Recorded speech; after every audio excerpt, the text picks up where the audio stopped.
Right, good afternoon everybody. As you can probably see, I'm not Frank Warren, I'm John Rawling, and thank you very much for coming along here today. Frank sends his apologies and couldn't make it. As you may have heard, there's been problems on the line from London, fatalities. Apparently somebody's thrown themselves in front of the train down near Doncaster, and as a result of that, trains were not running out of King's Cross, and therefore he couldn't get here. So his sincere apologies for that, but I mean, I'm very much a part of the Box Nation, Frank Warren promotional team, and also covering the fights that he does. And as you know, this is what we're talking about today, is United at the first Direct Arena in Leeds, taking place on Saturday the 13th of May, when these guys are going to be the stars. Lovely to have two Leeds fighters on the bill, Josh and Nicola, who's going to be making a pro debut in April in Manchester before, so it's going to be her second professional fight. And Josh, having had a little bit of a breakout because of injury, delighted to be back, and I'm sure absolutely delighted as well to be fighting in front of an adoring Leeds public. As far as Frank's concerned, and as far as Box Nation and Queensbury Promotions is concerned, it's all about building Leeds in the manner that Manchester was a few years ago with Ricky Hatton. Josh and potentially Nicola have that sort of support, the sort of support that enabled the MEN Arena to be absolutely banged out again and again for those Ricky Hatton fights back in the late 90s and up to Costa Zoo in 2005. And Josh, whose ambition is to get himself a world title, is very much hoping for something similar. And there's absolutely no reason why Manchester with these guys, Leeds with these guys, can't be as Manchester was a decade or so ago. There's that sort of a support. I mean, the fanatical support which you bring in is absolutely sensational. Now, looking ahead to the actual fight itself, we can announce that the contract still has to be returned, but an agreement has been made for Josh to fight Kiko Martinez, who is a former IBF world champion, former European champion, and he's best known, I mean, he's had a number of very high profile fights, but he'll be best known to the boxing public for two terrific scraps against Carl Frampton. The second one particularly was a memorable fight on the Titanic slipway over in Belfast. He's a talented fighter, and he's certainly somebody who's going to be a test, very much so, for Josh as he comes back from his injury. And if he gets through that, which hopefully everything's okay, then talks have begun with Chris Sanagar, who's the manager promoter of Lee Selby, with a look to bringing Selby here for a world title fight at Elland Road this summer. So it's as real as that. It's not just talk. This is very definitely in the planning stage. It's what Josh wants. It's what boxing wants and needs, I think. And it's what Frank's in the business of producing the biggest fights. And it's what BT and Box Nation want. BT have the new contract going ahead, and that in the summer at Elland Road could potentially be a huge night of boxing, which is going to be a great thing for that particular network. Right, so that's probably enough for me blathering on. I'll just tell you as well that on the undercard, Jazza Dickens, who was last seen out against Guillermo Rigondeaux, he's going to be defending his British Super Bantamweight title against a brilliant young prospect from County Durham, Thomas Patrick Ward. That's a tasty one. And Philip Sutcliffe Jr. as well, a very good Irish lad who's fighting in Belfast this month. If he gets through that, he's going to be taking on Josh Leather, a talented lad from up in Gisborough, up in the northeast near Middlesbrough, for the vacant IBF Intercontinental Super Lightweight title. Also on the bill, Tyrone Nurse, big following from Yorkshire, as you'll know, and a number of other very talented youngsters from this area. But I must just ask you, first of all, Josh, about coming back here, fighting at the first Direct Arena and fighting in Leeds after this break. I mean, you must be absolutely itching to get back in, aren't you? Can't wait to get going again. I'm excited. You know, last year, start of year, I had some very good fights. Amagassa, Patrick Island, and I had a lot of momentum going for me. And then towards back in the year, you know, fights didn't happen for whatever reason, and it gets a little bit frustrating. Just like, you know, you want to be out regular, just like a footballer wants to be playing on pitch regular. As you know, the more games a footballer gets, the more informed he can become. And it's just same with boxing. Obviously, not boxing. By the time May comes round, it'll be nearly 10 months. But I'm excited now. You know, that little bit of a gap has given me a new lease of life. It's like I'm starting again, new promotion team, and I'm looking forward to May 13th. What was the injury exactly? I'd just been suffering a long time with my elbow. It's just one of them things, you know. I think every boxer goes through the career, so getting a little niggle. You needed surgery, did you? Yeah, after you know, no fights were come about, I had spent my Christmas time with a sling on. So yeah, I just had to rest up, but it's all good now, feeling fresh. And yeah, I can't wait to get going again. So you're back in the gym working now then? Yeah, like I say, I had my feet up. I was allowed to get fat over Christmas, you know, having selection boxes for breakfast and stuff like that. It's all part of rehab. But yeah, I'm back punching, it feels great. And it was good to get it done then when I was a little bit quiet and didn't have fights on card.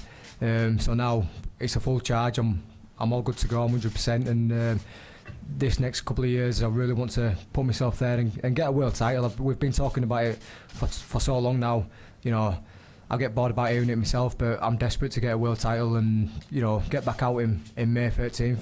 You've got to get past Martinez first. What sort of a contest do you anticipate from him? Because we've seen two Kiko Martinez's, haven't we? I mean, we saw him taken out by Scott Quigg quickly. We saw him also push Carl Frampton all the way. On his day, he can be a very good fighter. Well, this is it. I mean, we ain't got to forget, he had Scott Quigg wobbling in first round, you know. Scott Quigg looked like a rabbit in headlights when he boxed him. He did catch him with a good shot later on in next round or so. But, you know, he's a former world champion. He's mixed it with best. You know, Carl Frampton's openly stated that one of the hardest opponents he's boxed. And, you know, when sat down with my team, Steve, my dad and Frank, you know, we spoke about possible names, and I just said, listen, get me the hardest fight you can get for returning back to the ring, and then do what we can to get a world title after. But not looking past May 13th. I know he's a very tough opponent, but you know, I want to go out there and make a statement. I think after my last two fights, I was really firing on all cylinders and a little bit frustrated that I couldn't get a final fight towards the end of last year. But you know, I'll be glad to be back and, like I say, real push this year for world title. I'll get to you in a minute, Nicola, don't worry. But just before we I have just got to ask you to look past this fight just a tiny bit, because we're here sitting at Elland Road, and as a Leeds lad, if you could actually get a world title fight here, what would that mean to you? It'd be more than a dream, you know. Like I say, we just a dream to fight at the Leeds Arena and fight for the British title, and to fight here, it'd be next level. I mean, I've dreamt about having post-fight press conference here after I, you know, beat someone like Lee Selby and looking down and saying, cheers Lee, you know. It's one of them things. I'd love to be here, you know. I've been coming here since I was a young lad, and it gives me goosebumps every time I go get my seat, and any time the Leeds United ask me to go on pitch, it's surreal. So to fight for the world title here, it'd be somewhere else. But not got to look past May 13th. All focus is on that, and then see what happens after. But I would like to say it's an honour to have Nicola on undercard as well. For a while it's just been me flying flag for Leeds, but you've got someone here who's a bit of a crossover, bit of an icon, isn't she? Yeah, I mean, she's created history. She's got that crossover appeal and bring a new set of fans to the arena, so it's going to be good to have her alongside flying flag for Leeds. Nicola, he's going to be a marquee fighter for BT in the brave new venture into boxing. You as well. I mean, was it a difficult decision to make after so much amateur success to say, yeah, the time's right to do the professional game? Yeah, it was. It was quite tough. I had to think about maybe doing a third Olympics. Nobody's ever done the triple in boxing, so I'd have loved to have been able to do that. But I kind of wanted another challenge. I wanted to become a world champion in the pro boxing, and that's what made me want to decide to go pro. I wanted to follow my hero, Muhammad Ali, and do as he did, became Olympic champion, and then go on and be a world champion. As somebody who's dominated the amateur game for a fair number of years now, I mean, do you anticipate significant differences as you move on in the pro game? Yeah, definitely. We've been working on already slowing my feet down and putting a lot more power on my punches. And of course, there's the removal of the head guards as well, which I think is going to be a bonus because everybody can see it. Yeah, exactly. And the head guard creates a bigger target as well, so it'll be a lot easier to not only see shots come in, but to move out of the way of them as well. So what sort of time frame have you put on it? You say you'd like to be a world champion. Are we talking about this year, next year, 3 years? How soon do you think you're going to be ready for that? I'd like to say next year. I'd like to be ready for a world title and bringing a belt home to Leeds. Well, you're going to be making your debut in April in Manchester, which hopefully, touch wood, is going to go very well. And then here, I mean, this actually fighting in front of your Leeds public, that'd be wonderful, wouldn't it? Oh yeah, definitely. This is what it's all about for me. I can't wait for the Leeds show, all the Leeds support, the fans. I probably haven't boxed in Leeds since I was 13 years old. Really? So this will be the first time that I've competed in Leeds in a long time. So it really is a homecoming for you. Yeah, it really is. I'm excited. I'm looking forward to it. We've got Josh on as well. It's going to be exciting. The atmosphere in the arena, I'm sure, is going to replicate the noise and the atmosphere at the games. So I'm excited and looking forward to it. I was going to say as well, Nicola, it's no bad thing sharing the spotlight with this fella, is he? Who's one of the nicest guys who you meet in boxing, and has got this phenomenal support. I mean, it's lovely that the pair of you obviously respect each other and are able to share the billing. Oh yeah, definitely. I mean, me and Josh go way back. Yeah. I remember when he was boxing when he was about 6 years old. So, you know, we go back a long way, and it's. You could have sparred him then. Yeah. She used to beat me up. True story. It's just nice to see that we've both come a long way. You know, we've been training hard, boxing and competing and doing really well for the sport, and now we're able to come together and compete on the same bill in Leeds. I'm pretty sure. I mean, it's a big call, but I'm pretty sure that between you will sell out the big arena and what is it, the first direct, 11,500 tickets or thereabouts. It's got to be a sellout, isn't it, guys? Yeah, yeah, definitely. Definitely, and for a long time, you know, while Leeds United are doing really well, you know, there's a buzz around City, and you know, people have been crying out for another fight. It seems like forever since last one. It seems everyone's having withdrawal symptoms from being at the arena. So you know, what a show to come back with, and especially with Nick on as well. Hopefully, attracting a lot more new fans. So you know, get yourself down, guys, and come see a lot of action. Even as a Sheffield United fan, I'd say, you know, I hope you do go up, and I hope that you're fighting in summer at a Premier League stadium again, because Leeds as a city deserves it. It should have it. Yeah, definitely. And I've spoken a few times to the media. They said if, you know, create perfect year, it'd be Leeds to get promoted back to Premiership, and for me to win a world title, you know, there'd be a few parties going on Leeds, I could tell you that. Absolutely. For sure. Right, okay, well, there'll be opportunities for everybody to do your one-on-ones in a minute, but please, if you've got some questions which you want to ask the two guys right now, then please go ahead. It was obviously a tough decision to turn pro, I think, as you've said before. Do you have any regrets now, or are you starting to really relish the prospect of that first pro? Yeah, no regrets. I spent pretty much, after I won the gold medal, pretty much from that moment of having the medal around my neck up until now, I've spent thinking about it, what the plan would be, what the structure would be, and yeah, I'm happy now. I found a good team, Frank, Box Nation and BT Sport. They believe in my dream, they believe what I can do, and they want to make me a world champion, and that's what I want to be. Josh, no doubt it was quite a frustrating time for you towards the end of last year with the Lee Selby situation. How determined are you to push for that Lee Selby fight now you're on this podcast? I'm very determined, you know, like I say. obviously it got well documented last year that the fight didn't get made in early July. A lot of people were saying, "Oh, you still boxed at the arena and this and other." There was a lot more behind the scenes than that. We wanted the fight after that. Could have been made November, December time. He hadn't boxed for, it'll be nearly a year now. Obviously, he went to fight on weekend. It never happened. I'm just determined to get it happen.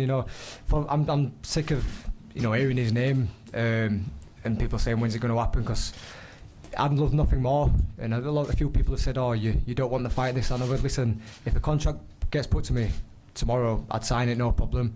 Get me in the fight, and if it comes to Leeds, he's getting beat. Simple as that. But get out May 13th, and after that, it can happen. But listen, he's not the only world champion.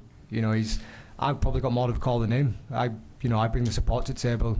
There were about 5 people over to support him in Vegas, and fair play to them who went over. But he's a world champion, and he had his mandatory defence, and if he's that exciting, he'd have brought more people to the table, but he didn't. Feel sorry for him that the fight didn't happen. Obviously, it shouldn't happen to any fighter. It's hard when you put a lot into time and money and everything into training camp, and fights don't happen, you don't get paid. But listen, I'm available. Where does Selby sit in the pecking order of featherweights, Josh? In my eyes, Gary Russell Jr.'s the best one out there. I think Frampton, Santa Cruz, Selby and Oscar Valdez are all more or less in the same bracket. They're all tough fights, all bring different styles to the table. But yeah, I think Gary Russell's just a level above everyone else. It's some division though, isn't it? Do you ever wish you were slightly heavier, Russell? No. To be fair, I'm glad to be part of it. It's a tough division, but that's what boxing needs. It needs competitive fights, and you don't want like world champions defending the titles against nobodies. And competitive sports like UFC, they're buzzing because fights get made what competitive. So this is what boxing needs at the minute, and it's good to be part of a division so exciting. Nicola, how do you think you'll handle not boxing all the time as you did on the amateurs so frequently? So maybe as a pro, you probably box 3 or 4 times a year, I would somewhere. So how do you think you'll deal with that not being as active as you've been in earlier years? I'm actually going to be enjoying the time off and having a bit more time to see my family, friends, and a lot more time to do my other opportunities as well, my events, and also working alongside to get my book released as well. So yeah, I'm going to be enjoying the time off, and it gives your body a little bit of a break. I think you need that. It's quite hard in the amateurs. You're boxing pretty much maybe every 8 weeks, sometimes sooner than that, and you're boxing like sometimes 5 days out of a week. So, and you're boxing day after day after day, and you're making weight every single day. So this will be a lot easier. I weigh in the day before, and then I compete, and it's only one competition. Nicola, do you feel any pressure? You've mentioned adapting to the professional ranks and all that. Do you feel any pressure to alter your sort of winning style in the professional ranks? I mean, you're well known for your slick defensive boxing. Do you feel a little bit more pressure to attack and a pressure to impress? No, not really. I'm just going to keep doing what I'm doing. The likes of Lemonchenko, still really light on his feet, really quick, and I think I'll go with the same style. Really quick, just a little bit more power in my punches now. Nicola, how do you feel knowing that you're a double Olympic champion, you've reached the pinnacle of the amateurs, but right now, excuse my language, shit gets real? Yeah. So everybody's going to be, you know what I mean? Everybody's going to be gunning for you because you're the one to be. Feel no pressure? Feel no way? Relationship? Yeah, I love it. I love the pressure, as well as in the amateur games. I love the pressure. Being number one for 4 years is hard, knowing that everybody's coming for you. Everybody wants to be Olympic champion. Everybody wants that gold medal. So when you go into an Olympic Games, everybody's coming for you. I have to go in there with my A game every time and give 110%, and that's what I intend to do in the pros as well. I'll be giving 110%. I know everybody wants to beat me, but they've got to get in the ring, and they've got to put the money where the mouth is, really, and Sound like him. yeah, I'm ready. It's about as close as we'll get to you trash talking, isn't it? Yeah. Anybody else? Nicola, you mentioned obviously the prospect of a world title fight as early as next year. Is that early, or is that realistic given all the experience you've had in the amateur game? Yeah, I think that's pretty much quite realistic actually. Lemonchenko went for a world title shot in his first fight, so I think with my experience, I've had over 200 amateur fights. I just need to adapt a little bit more for the times of the rounds and settling my feet for my power. And I think after I've got that, I'm ready to take on a world champion and take that title home. And so where would your ideal venue be here, I suppose? Would you like to do it in Elland Road? Oh yeah, I'd love to be able to do it in Leeds. Definitely have all the support, the fans. Maybe do a world title fight alongside Josh as well. That'd be cool. Double. I'll just ask one. You talk a lot about the fans. I mean, you have some of the most passionate support that there is in boxing now. How much of a lift does that give you, or is it a case of just keeping yourself in check because it can give you too much of a lift? Right, you learn to deal with it. It's an intimidating place to come for any opponent, so all of a sudden you instantly put an advantage there. I mean, some of them, you know, they don't mind the noise and atmosphere. Like Amagasser, he seemed to not mind. He didn't have a clue what everyone was saying, so it was all right. But someone like George Brunkner, I think he crippled under atmosphere when he walked out. We'd never seen anything like it before. You've got like 10,000 nutty Leeds fans all, you know, having a few drinks and you know, shouting a lot of abuse, and it's an hostile place. And every time I like land a jab or a punch, it's, you know, there's a massive roar goes up, and I wouldn't like to be in the away corner and listening to that, because, you know, it gives me a boost. You know, I'm in there, I don't feel tired when I've got that roar crowd, and when they're chanting your name and singing you and roaring you to go on, it just gives you that extra bit of energy. So I did my first part of my career on the road. I had many fights away. I won English title away from home in my opponent's backyard. I won the Commonwealth title away my opponent's backyard. So I've done my hard work away from home, and now I am where I am. It's, you know, I don't want to fight anywhere else apart from Leeds. If the world title like offer got made for it somewhere like America, more than happy to take all nutty Leeds fans to America. But you know, I don't see why we have to move. It's good atmosphere here. You know, I always look at it like the Colosseum of you know, Roman gladiators. That's what it feels like. Yeah, exactly. But you know, they definitely are a massive help. Right. Anybody else? Okay. Well, I've sent them to sleep. thank you very much, Josh and Nicola. Thank you. Brilliant as ever. One-on-one opportunities, if you want them, ask. Dan's here somewhere. There he is in the suit. He's the man to speak to if you want to organise your one-on-ones. In the meantime, thank you very much for coming along, and remember, tickets are available Saturday the 13th of May, United at the First Direct Arena in Leeds. Thank you very much, everybody. John, can we just get the